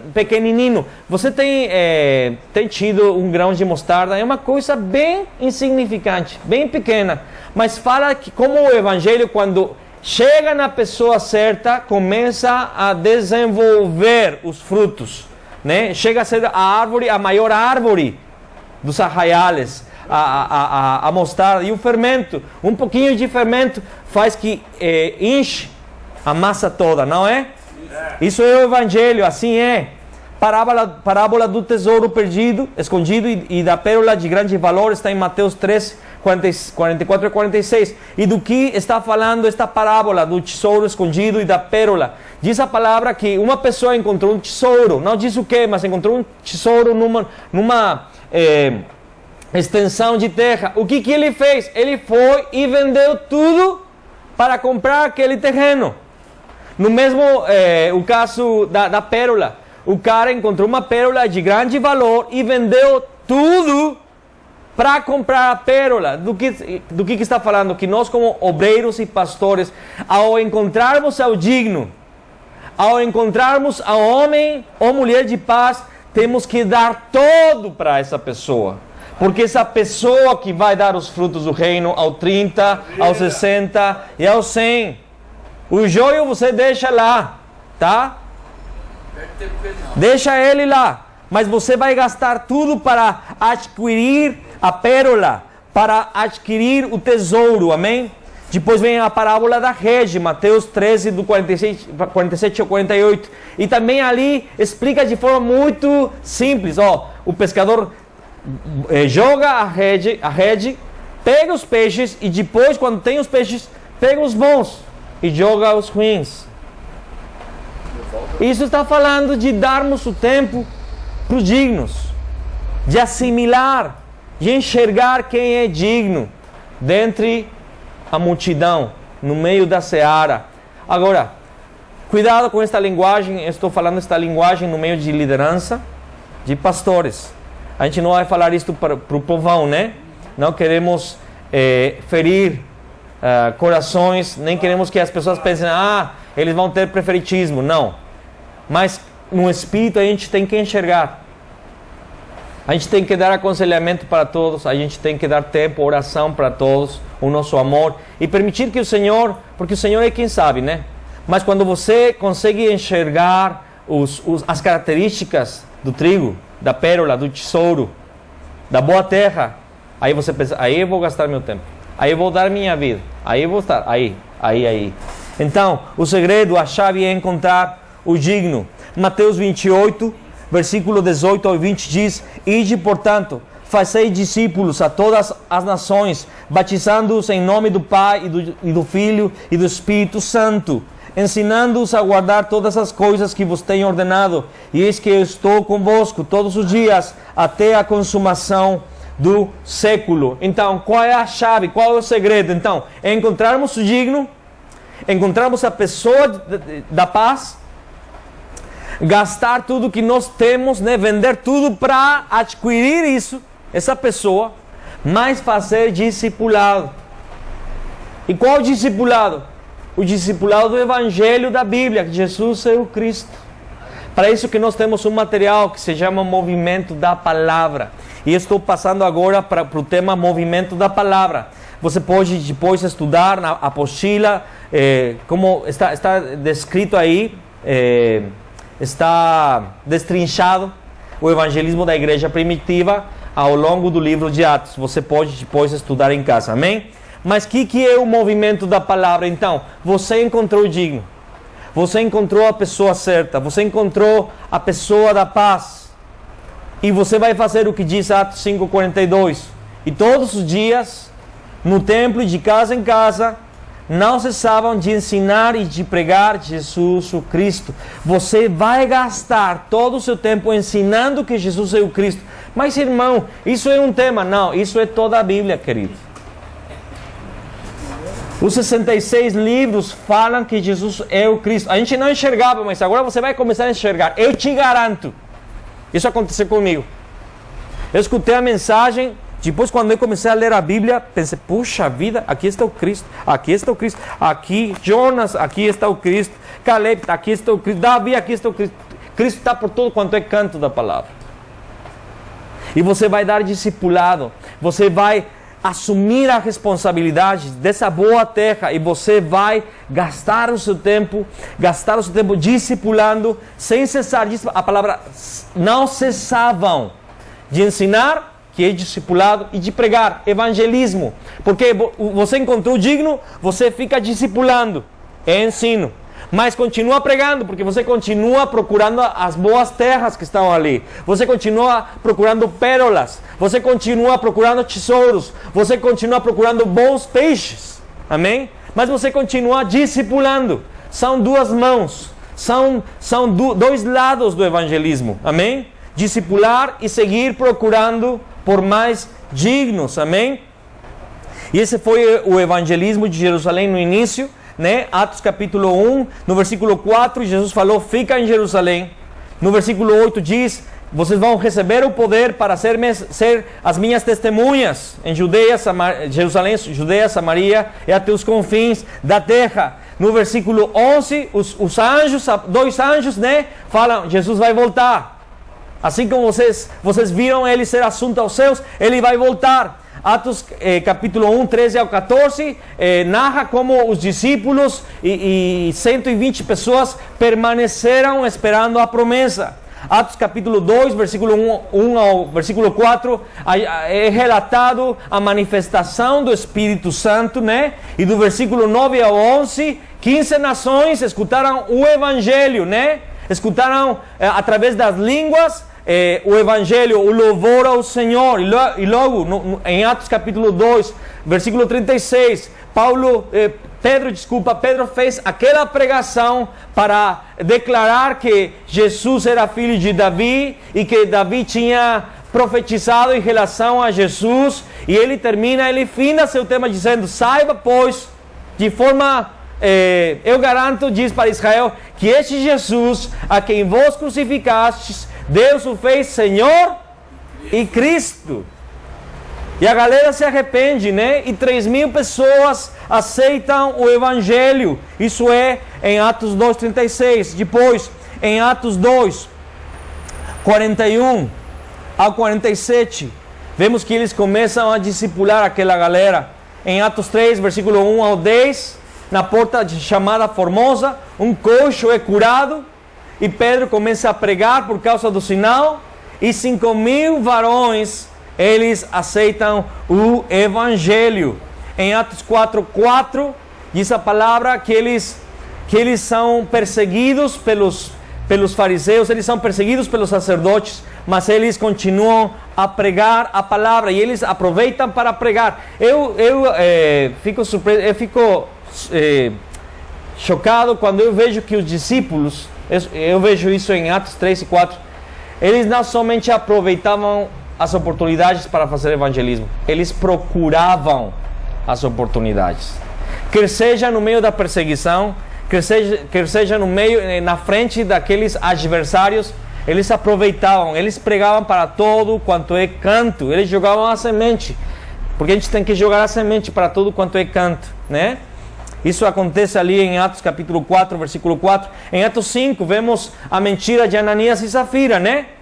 Mas depois daquela mentira, o Espírito Santo manifesta o seu juízo, seu poder, e a igreja, vamos lá para Atos 5, e a gente vai ler o último versículo. Atos 5, estava em Mateus, diz, versículo 11, e sobreveio grande temor a toda a igreja, e todos quantos ouviram a notícia destes acontecimentos, muitos sinais e prodígios eram feitos entre o povo pelas mãos dos apóstolos, e costumavam todos reunir-se de comum acordo no pórtico de Salomão. Mas dos restantes ninguém ousava ajuntar-se a eles, porém o povo lhes tributava grande admiração, e crescia mais e mais a multidão de crentes, tanto homens como mulheres, agregados ao Senhor. Estas passagens falam de muito milagre, muito sinal, muito prodígio, muita manifestação de poder, mas, olha, fica esperto, toda manifestação de poder era para evangelizar e manifestar que Jesus é o Cristo. Eles não perdiam o foco, eles não ficavam todos assim empolgados com as curas, com a manifestação do poder, como foi aqui, o juízo de Deus sobre Ananias e Safira. Não, eles aproveitavam para falar que Jesus é o Cristo, que Jesus é o Senhor. E em Atos capítulo 6, versículo 1 ao 7, fala da instituição de diáconos, né? Mas eu quero olhar o versículo 2, diz, então os 12 convocaram a comunidade dos discípulos e disseram, não é razoável que nós abandonemos a palavra de Deus para servir as mesas. Do que está falando isso, irmãos? Olha aqui. Isso que acontece com todas as igrejas. De repente cresce muito o ministério e a gente começa a perder o foco nas coisinhas, nas picuinhas. Perfeito. Não podemos. Pastor Marcelo, você tem que cuidar da palavra. Qual palavra? Jesus é o Cristo. Você tem que encarregar outras pessoas para fazer coisas administrativas, mas você tem que ficar na oração, na palavra, no ministério da palavra, a revelação que Jesus é o Cristo. E você tem que ficar procurando levar esta palavra para outros líderes, outros pastores, atingir o Rio de Janeiro e a nação, e depois vamos para as nações. E depois logo. Sim. Amém? Sim.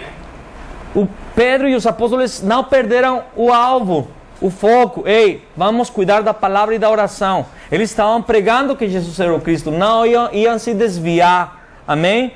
Amém. A gente tem que ver o zelo da igreja primitiva, porque a igreja primitiva é o nosso modelo. É o modelo não dos homens, do Espírito. Amém? Pedro, João, todos os apóstolos continuaram com o modelo que Jesus tinha ensinado, né? Procurar o digno. E a gente vê isso no capítulo 5, versículo 42 de Mateus, diz todos os dias, porque ali está ponto número 2, evangelismo de Jerusalém. Todos os dias. Então, isso não é uma coisa de um dia, tá? Vamos lançar o movimento da palavra aqui, depois da vinda dos coreanos. Então, quinta-feira vai ser o dia do movimento da palavra. Não cometamos esse erro. Eu já fiz na igreja, eu falei para o pessoal, irmãos, qualquer dia, qualquer hora, qualquer lugar. Vamos lá. Pode ser quinta, meio-dia, pode ser quarta, às 11 da noite, pode ser domingo, depois da reunião no parque, na praça, né? Vamos fazer todos os dias, no templo e de casa em casa, ou seja, não fica sujeito ao prédio da congregação. Olha ali, não fica sujeito ao prédio da congregação, porque às vezes como pastores queremos ter o povo aqui. Eu respeito toda forma, né, toda estratégia que vocês tenham, eu respeito, mas eu quero falar o que funciona, tá? No templo, sim, no templo. Temos que levar o movimento no templo, sim, mas pelas casas. Não cessavam de pregar Jesus o Cristo. Tem um tema só, Jesus o Cristo. Não queira falar de outras coisas. Fala de Jesus o Cristo. Para isso existe outro tempo de discipulado, né? Escola dominical e outras coisas legais. Eu acho legal, eu faço, né? Eu pego um dia durante a semana para dar escatologia e outras coisas, outros temas, doutrina, né? Mas o tema central é Jesus o Cristo. Ensinavam e pregavam, eu já falei, discipulado e evangelismo. Não cessavam, não paravam. Foi uma coisa contínua, pastor, líderes. Tem que ser algo que as pessoas observem na liderança. Quando eu comecei a fazer isto, quando eu escutei os coreanos em março do ano passado, eu falei, Jesus, eu não vou enviar ninguém, eu não vou mandar ninguém até que eu tenha um discípulo fora da igreja. Aí eu fui, catei um cara, um guri de 16 anos, que não sabia de nada. Peguei ele e comecei a dar um movimento da palavra para ele. E ele tem crescido no Senhor. Quando eu tive meu primeiro discípulo, eu falei para a igreja, é assim que se faz. Vamos lá.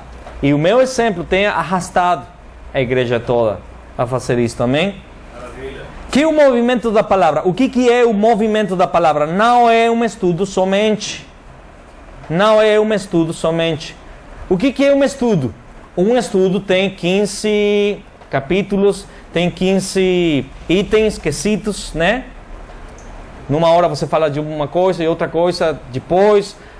Na quarta semana você já avançou. E se alguém chegar no estudo bíblico na quinta semana, já perdeu toda a base e não está entendendo nada. Por exemplo, escatologia. Eu falei para o pessoal, eu não consigo, se você não vai vir nas primeiras 3 aulas, não se apareça depois, porque não vai entender nada.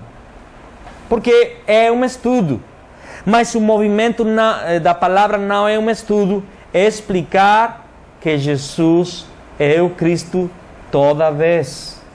Então, se uma pessoa não chegou, não entrou nas primeiras 5 aulas, 5 reuniões, desculpa, na sexta, na sétima, na 12ª, ele vai escutar a mesma mensagem, numa outra parte da Escritura, mas ele vai escutar que Jesus é o Cristo. No final, temos um material, são 33 lições do movimento da palavra, mas os irmãos já fizeram 25 lições mais, ou seja, que nós temos 58 lições do movimento da palavra para termos uma lição por semana, ou seja, a gente pode dar essa lição durante mais de um ano para uma pessoa. E toda semana ele vai estar escutando, Jesus é o Cristo, Jesus é o Cristo. Por quê? Porque essa é a encomenda, esse é o mandato, né? E porque isso é que vai gerar vida. E cada tema tem muitos aspectos da palavra que ele vai crescer. Uma coisa interessante, eu estou falando do tema aqui, eu já estou testemunhando do que o Senhor tem feito conosco. O que é que acontece? O pessoal que está fazendo o movimento da palavra parou de ser ouvinte a ser ator principal, né? Ator praticante, coadjuvante. Obrigado. E as pessoas que davam trabalho agora estão trabalhando. Porque, como disse o pastor Daniel, lá de Minas Gerais, quem não trabalha, dá trabalho. Quem não trabalha, dá trabalho. E é legal, porque não somente trabalham, eles começam a crescer espiritualmente, começam a amadurecer. E quando eles começam a dar o movimento da palavra, esta palavra que Jesus é o Cristo, traz vida para eles e começam a entender uma coisa bem importante, que os seus problemas não são mais problemas. Que Jesus resolveu tudo na cruz. Que o Cristo é o Rei que venceu Satanás. Que o Cristo é o sacerdote que pagou os nossos pecados. Que o Cristo é o profeta que nos reconciliou com o Pai e abriu o caminho. E eles amadurecem, eles crescem, eles começam a dar sua vida por esta mensagem. E eles começam a ser os seus ajudadores. Eles começam a pegar junto, né? Eles vestem a camiseta. A camisa. Obrigado. Eles botam a camisa. E o Espírito Santo começa a levar eles para além daquilo que eles faziam, daquilo que eles eram. O que é o movimento da palavra? Não é um estudo somente, é explicar que Jesus é o Cristo. Qual é o evangelismo sem fruto? Só um movimento de aceitação. Temos na nossa igreja, geralmente, muitas pessoas que aceitam o evangelho. Aceitam.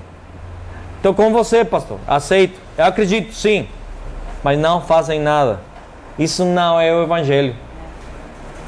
Isso é uma cilada. Isso é uma cilada. Por quê? Porque crer, escuta, irmão, crer é fazer. Se você diz que crê, mas não faz, você não está crendo. Você está aceitando, mas não está crendo. Crer é fazer. E quando alguém crê, então aquela semente dá fruto e começa a gerar a paixão por Jesus Cristo e a paixão por dar a conhecer este evangelho a todas as pessoas. Amém? Qual é o núcleo? São os obreiros. São os dignos. Encontrar os dignos. Mateus capítulo 9, versículo 13 ao 16. Atos 9, versículo 13 ao 16. Está mal, eu acho. Aqui está 19. Mateus 9. Ok. Estou no núcleo. Vamos ver. Pensa para mim. Não, está mal. É 9. Vamos para Atos 9. Atos 9. Está errado aí. Desculpa aí. O erro então é meu. Tá. Tem um pequeno erro. É um que está errado. Tá? Diz: Ananias, porém, respondeu: Senhor, de muitos tenho ouvido a respeito desse homem, quantos males tem feito aos teus santos em Jerusalém. E para aqui trouxe autorização dos principais sacerdotes, para prender a todos os que invocam o teu nome.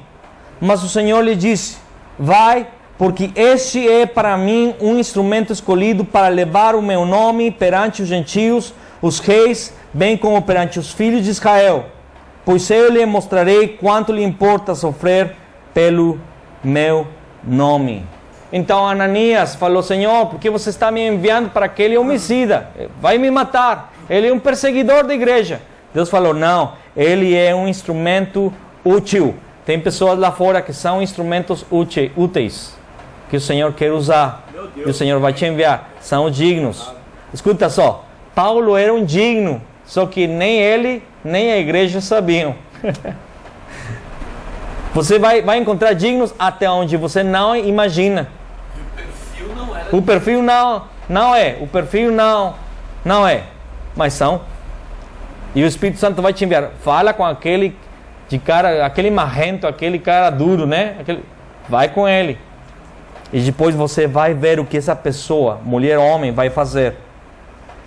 O núcleo da mensagem deve ser proclamado cada ocasião. Se você falou de tudo menos de Jesus Cristo, você não fez o movimento da palavra.